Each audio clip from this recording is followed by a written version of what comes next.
team, and welcome to Easy Like a Sunday Story, episode 9. Episode 9.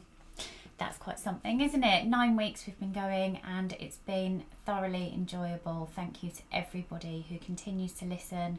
I've had lots of messages this week saying, oh, we've caught up, and I put a call out to see what people's favourites were, and the feedback was that people are really enjoying the randomness of the subjects, and I had 3 choices of what I was going to write about today, and this story is none of those, and it is a little bit different from the things that I've been writing before, so I'd be really interested to know how you feel about it. It's called Trapped and Stranded, and I hope you enjoy it. Part 1.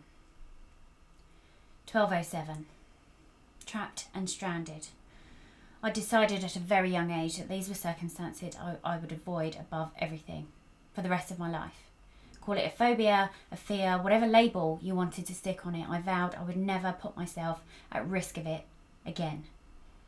I never wanted to feel that sensation of not being able to breathe, to move freely, to keep my head above the water. Whether it was being lost or far away from home or feeling backed into a corner in a situation I couldn't get out of, the reaction was always the same. It made me want to kick and scream, break free, and to run. I'd learned to deal with these states by making sure that they didn't happen. Avoidance could come in the shape of simply not doing things with risk. No, I don't want to climb Ben Nevis. No, I didn't want to marry Peter at 21, chaining me to the little town that I grew up in. No, I don't want to be constrained by the shackles of education. So I left uni and I went to London. Or there was avoidance via contingency, practical assessment and prevention with an exit route. For example, a long journey would involve Google Maps and a phone charger with a spare battery pack, additional old school sat-nav, even older school hard copy maps, spare petrol, blankets, water, food, mace spray, flares. I could sense the lead up to an incident. I knew the makings of a trapped or stranded scenario. I could feel it bubbling in my stomach, rising in my chest. I'd know something was brewing and I would stop it in its tracks. It wasn't a panic attack. I'd had those in the past. Those were when you're not in control. This reaction I had was a survival instinct. Your senses sharpen. You can drown out everything that isn't relevant and focus on the threat. Your hearing fine-tunes, your eyes focus, your breathing slows, and then bam, you make your escape. It meant I'd run away from a few things in my life, maybe missed out on opportunities. So what? At least I was safe and in control and free. 12:09. It was bizarre when I met John. It was the first time really when I allowed myself to put my trust in anyone. It surprised me. It was like he was my rescuer in a way.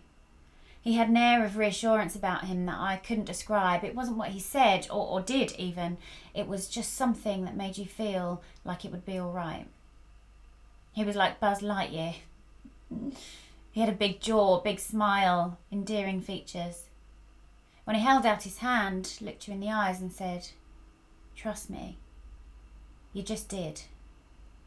Since we've been together, there have been times when I could feel the trapped and stranded sensation rising. The hit and run, he calls it.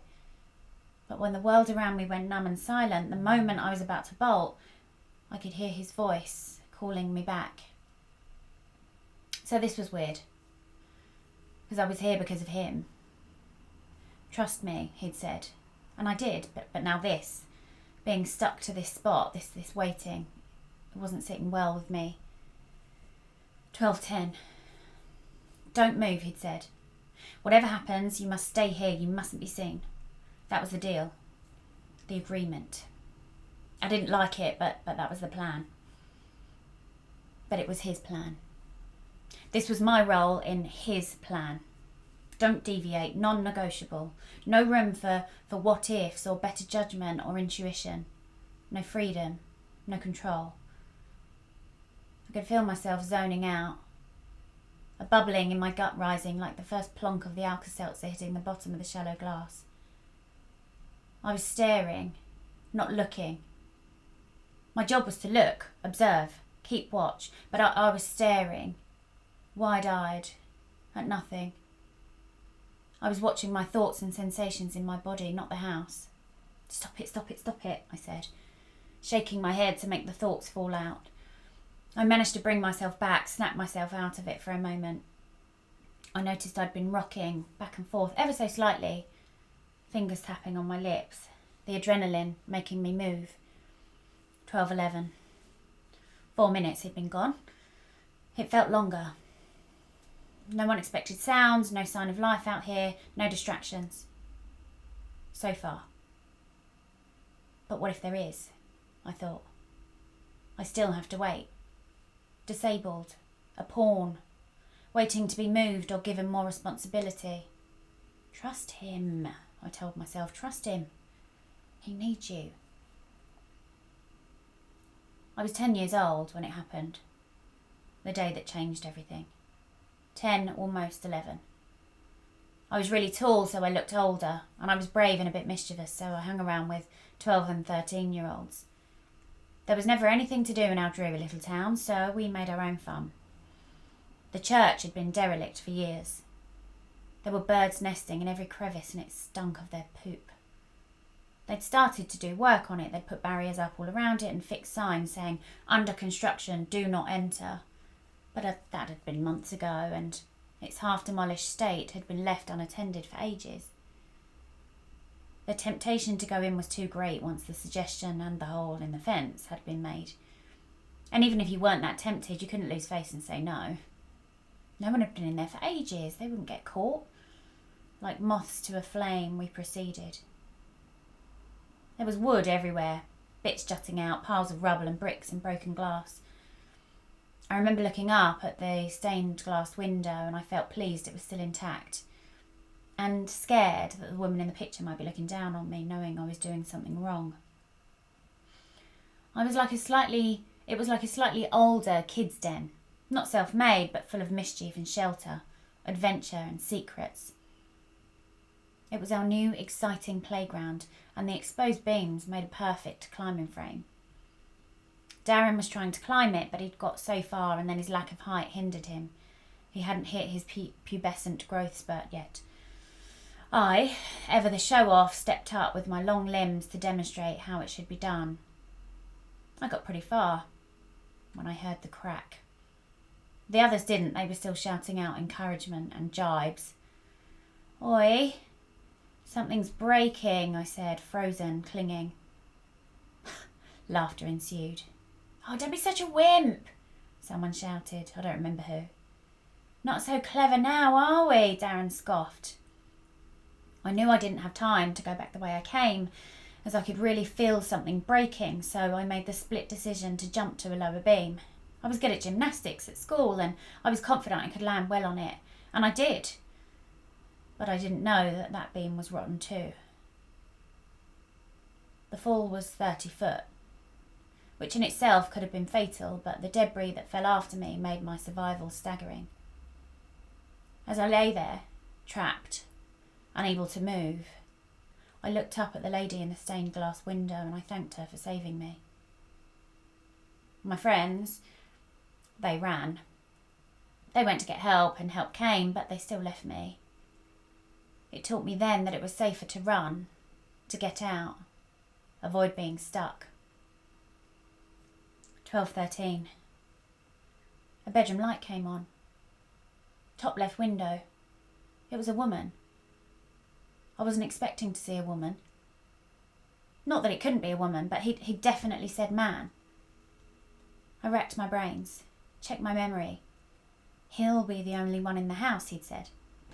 He'd said things had turned nasty at work. There was someone who had it in for him. Jealousy and competition had turned into an unhealthy rivalry, and he was being bullied.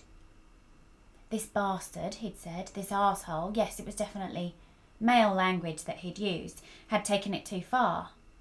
He definitely said he, had incriminating evidence on his phone, and John just needed to get it back. He didn't tell me what it was. He just said that he'd retaliated to the threats once or twice, and it wouldn't look good for him. That he could get struck off and lose everything. It was the only way to make it go away. I'd said, "Why don't you just explain that he's been threatening and bribing you again?" And again I said he, and he didn't correct me, and he said it wouldn't make any difference. He'd twisted stuff and set him up, and he was backed into a corner. That was all I needed to hear. John felt part of me now. I wanted to protect him from being trapped. The fear of it was the same. 12:14.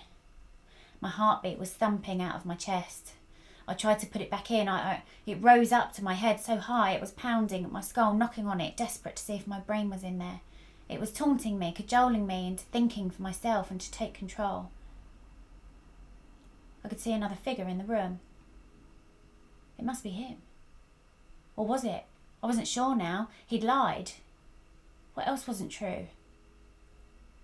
This didn't feel right. Why am I hiding in the bushes in the middle of the night, watching my partner and another woman through her bedroom window? His voice was overriding my thoughts. Don't move, he'd said. Whatever happens, stay here. You mustn't be seen. Trust me. But I can't. You lied, I argued back, battling with his words in my head. I went to run, but I saw them move and it kept me there. Was it a struggle or an embrace? I couldn't tell. I didn't understand. I tried to reason. If he was having an affair, he wouldn't have brought me as a lookout. This was something more. It had to be. Something was wrong. 12:16. The old sensations came back. Survival instinct. Drown out everything and focus on the threat. I could sense something was going to happen. This wasn't right. It was like that crack of the timber. I had to escape. If I leave, I might be seen, but if it's before something happens, it will be okay. If it happens while I'm here, I'll be trapped, stranded, unable to move. 12:17. I ran.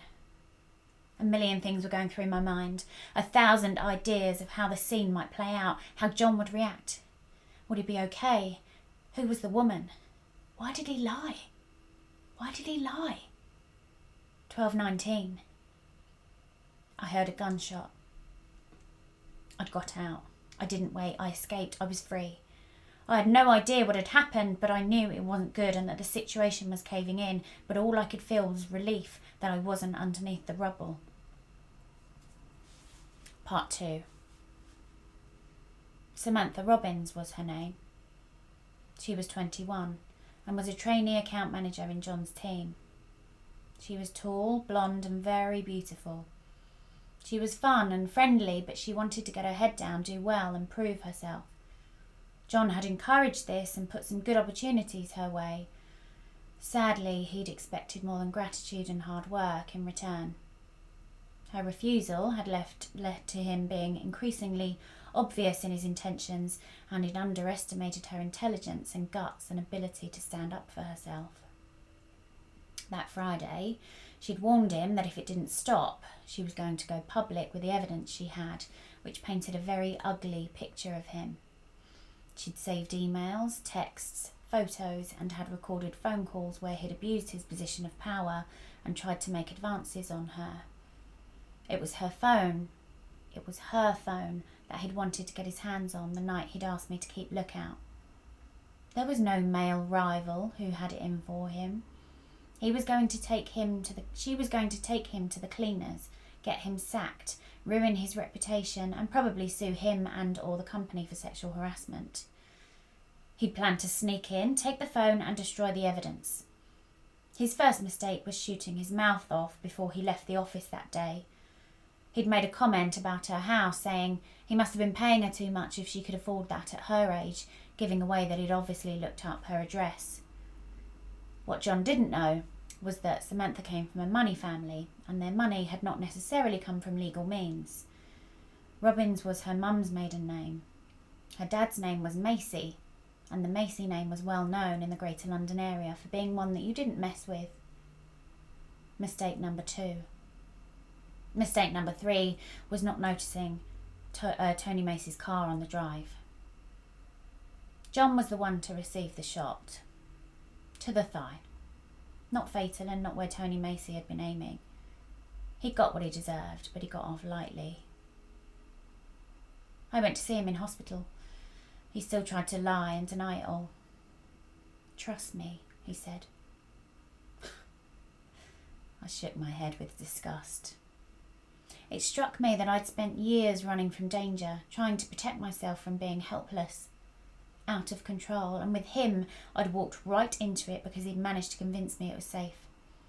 He'd played the rescuer, the protector, and I believed him. Even though he'd showed me nothing to prove it was true, but because he said it convincingly enough. But when it came to it, that night, I trusted myself, my instinct.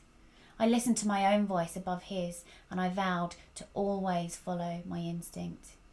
That bit before reason, before the other senses come into play, because it had stood me in good stead up until now.